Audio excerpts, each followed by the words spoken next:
Hello বন্ধুরা, কেমন আছো তোমরা? আশা করছি তোমরা সকলে খুব ভালো আছো। আজকে প্রচণ্ড গরম, যেমনি গরম তেমনি হিউমেড।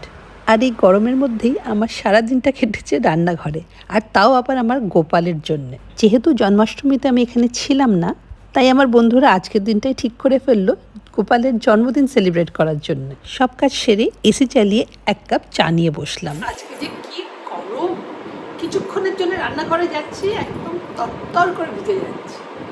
মানে কলকাতায় যে কী সিজন হয়েছে এখন বোঝা যাচ্ছে না। এখন শুধু দুটো, অল্প শীত আর পুরোটাই গরম, আর মাঝখানের কোনো সিজন। আমি ভাবলাম ওরা বোধহয় এসে গেছে, বলেছিল 6টার সময় আসবে, 6:30 বেজে গেছে, ওদের কোনো আসার নাম নেই। আমি জানতাম আসতে তো দেরি হবে। আর এই যে এক এক করে সবাই আসতে লেগেছে। আজকে কিন্তু কোনো ড্রেস কোড ছিল না, কিন্তু দেখা গেল আজকে সবার সাজই ছিল গোপালকে ঘিরে। আর সবাইকে কি ব্রাইট অ্যান্ড বিউটিফুল লাগছিল কি বলবো।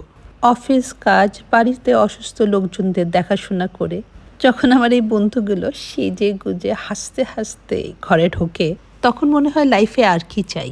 এই ছোট ছোট আনন্দগুলোই যখন এত বড় হয়ে ওঠে, তখন বড় কিছু আর চাওয়ার ইচ্ছে থাকে না। অনেকের ইচ্ছে থাকলেও আমরা এই বন্ধুর গ্রুপটাকে কিন্তু বেশি বড় করি না। একটু লাইক মাইন্ডেড লোকজন না হলে কিন্তু বন্ধুত্বটা জমে না। কয়েকজন পজিটিভ মাইন্ডেড বন্ধুই যথেষ্ট। বন্ধুরা আসার আগেই কিন্তু আমার গোপাল খাওয়া দাওয়া করে সেজে গুজে পুরো রেডি। আর সুব্রতও একবার মুখ দেখিয়ে নিজের ঘরে ঢুকে পড়েছে। আমার বন্ধুরা ঠিক মতন এনজয় করলো কিনা বা তাদের খাওয়া দাওয়া নিয়ে সুব্রত কিন্তু খুব কনসার্ন থাকে। আর এই তো গোপালের সামনে বসে গোপালকে নিয়ে ফটো সেশন শুরু। শুক্লা উপর থেকে আচ্ছা স্কার্ট আর চলি দুটোই আছে। ও শাড়ি উপরটা, বাপ রে, শাড়িটা কিরকম করে পরেছে, কি সুন্দর লাগছে।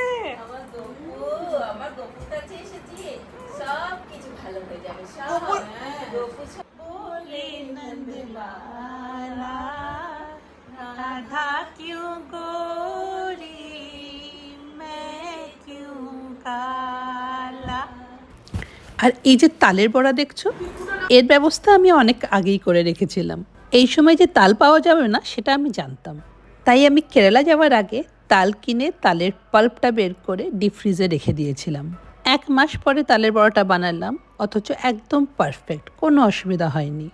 আমাদের তালের বড়ার সঙ্গে সঙ্গে 1 রাউন্ড চা খাওয়াও হয়ে গেল, অথচ বাদবাকিরা এখনও আসতে পারেনি। আসলে সবাই তো আর কাছাকাছি থাকি না। আমরা যারা সল্টলেকের দিকে থাকি, আমরা মোটামুটি টাই আপ করে নিতে পারি। পুজোতে অনেক সময় সেটাও সম্ভব হয় না, আর সেটাই সবথেকে খারাপ লাগে।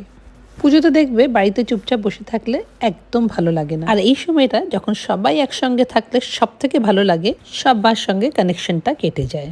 তাই আমাদের যা যা প্ল্যান আছে সব পুজোর আগেই হবে। এবার আজকের মেনুটা দেখিয়ে দিই। হচ্ছে আলুর দম, আলু, এটা কি পনির, ছোলার ডাল,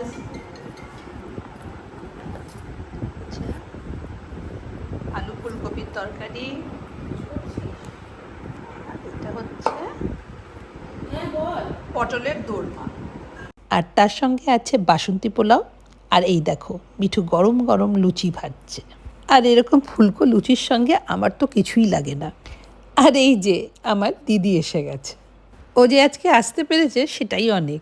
স্ট্রেচ করতে গিয়ে নাকি ওর পা মুচকে গেছে, বেচারা পেন কিলার খেয়ে ব্যথা একটু কমিয়ে তারপর এসেছে। এদিকে মেয়েরা এক জায়গায় হলে পুজোর আগে কি কেনাকাটা হলো সেটা নিয়ে গল্প হবে না, সেটা হতে পারে না। আমিও মেলা থেকে কোন শাড়িটা কিনলাম সেটা নিয়ে চলে এলাম। এই জুটের শাড়িটার দিকে আমার গত বছর থেকে নজর ছিল, কিন্তু এতটাই দাম ছিল যে আমি হাত দিতে পারিনি। এবার মেলায় হঠাৎ করে দেখতে পেয়ে দাম করলাম। যেহেতু লাস্ট 1-2 পিস পড়েছিল, ওরা স্টক ক্লিয়ারেন্স করার জন্যই আমাকে অনেকটাই কম দামে দিয়ে দিল। তোমরা যারা সল্টলেকের আশেপাশে থাকো, এই তাঁত মেলাটা কিন্তু ঘুরে যেতে পারো।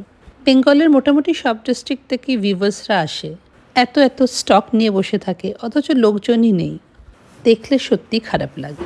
এতগুলো রান্না করেছি বুঝেছিস, তারপর ফুচকা আনিয়েছে।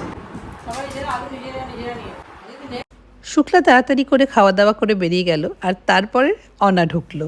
এগুলো নিয়ে কিছু করার নেই, প্রত্যেকেরই বাড়িতে নিজের নিজের রেসপন্সিবিলিটি।